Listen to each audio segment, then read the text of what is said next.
The idea that our current coercive system of schooling might not be such a positive thing continues to be fairly outside of the mainstream. We tend to believe that coercive schooling is necessary for people to learn and to fit into society, and that if we didn't have it, people would be illiterate and society would be complete chaos.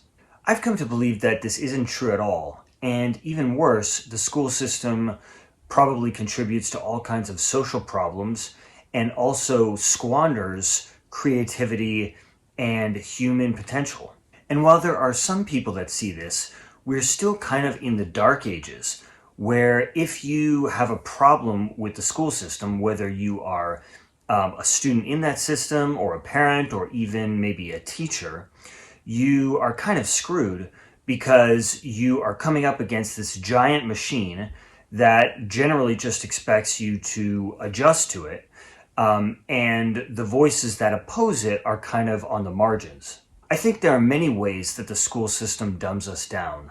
But in this video, I want to address one particular one that I sort of started to realize after reflecting on a kind of program that had been running in my head for most of my teen years and a lot of my young adulthood. And that was basically this thought that there are these different things that I might want to learn and these different things I might want to put my effort towards and do, that I might have a kind of deep interest in, but a sense that I can't really or shouldn't really pursue them because they're not a part of the educational system. They're not a part of, because pursuing those is not a part of the kind of credentialing process that is so central in our society. And so I would inevitably abandon and not pursue the things that I was truly interested in, but would instead just continue to do what the system required or what would get me to the next step within that system. And because of this, I would get further along in that system and I would get the kind of rewards and kudos and even sort of like ego gratification that came along with that. But I would have less interest in learning, I would have less passion, and kind of my soul was sort of being weakened. If we step back for a minute here, there's a very fundamental experience that is open to all humans, or is hopefully open to all humans, where we pursue things that we are genuinely interested in, where we have a kind of intrinsic desire to pursue that and explore that, and to explore all of what those areas might be, and then directing ourselves through that. This is a very fundamental capacity, and I think is very self-affirming and very empowering. And without it, life can be quite depressing, I think. I think that the school system robs us of this fundamental capacity. By coercing us into doing what the school system says, and then calling that learning, and then measuring and ranking us, among other things, it indoctrinates us into thinking that this other, more fundamental and natural way of learning is illegitimate. So this more self-directed learning that nurtures curiosity and joy, passion and empowerment is simply not to be taken seriously. And what is to be taken seriously is the jumping through the hoops of these institutions, the credentialing, etc.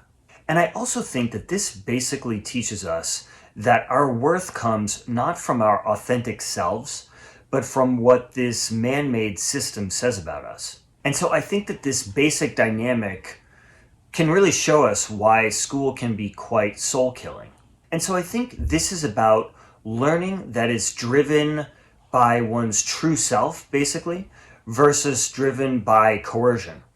Which begs the question, to what extent can learning really be driven by coercion? And if you try to have learning that is driven by coercion, is it really learning, or is it really just about obeying orders? The dissident educator John Taylor Gatto said, "The truth is, schools really don't teach anything except how to obey orders." At the end of the day, coercion isn't helpful for learning. It isn't helpful for helping people develop who they really are and become all that they can be. Coercion is helpful for getting people to adjust to more coercion. And being coerced is painful. And that pain could lead to all kinds of different dysfunction down the road, all kinds of different, what we might call mental health issues. And we would be wise to try to understand the source of those mental health issues that perhaps arose in a kind of coercive setting, rather than seeing those mental health issues as some kind of an inherent defect in the individual. So I think that it's really time to start seeing this kind of system as the great injustice that it is. I think that we've gotten very used to this school system. We have sort of numbed ourselves to the pain of it, and we have seen all of the dynamics surrounding it through the lens that it has basically indoctrinated us with. And I think that it's time to start seeing all of this in a more accurate way. And I think much of the time it is kids who are really aware of just how wrong this system is. And they are really feeling how painful it is to be shaped by that system. And so I think that the way that we can be an ally of those kids is to take their experience seriously. And when we instead pathologize them and label them and drug them and use coercion to change their behavior, many of the adults that do this think that they are helping them. They think that what they're doing is for these children's own good. But actually, they are making themselves into the enemy of these children. And they are harming them, and they are silencing them. And you might even say that they're torturing them by doing this. Now, if you were one of these kids that went through this, and now you're an adult, there's a great opportunity here to really be able to kind of reclaim a lot of your own potential and creativity and natural drive to learn by simply recognizing these dynamics and deprogramming yourself and kind of reclaiming your own perspective after you went through what you did in the school system. And that is a big journey, and there are a lot of different things that we can do to move more in that direction. And I'm definitely going to have more resources on that in the future. So I would encourage you to subscribe to the channel if you haven't done so already. I hope that this has been helpful for you. Please share this video with somebody that you think might enjoy it. Thank you so much for joining me, and I look forward to having you next time.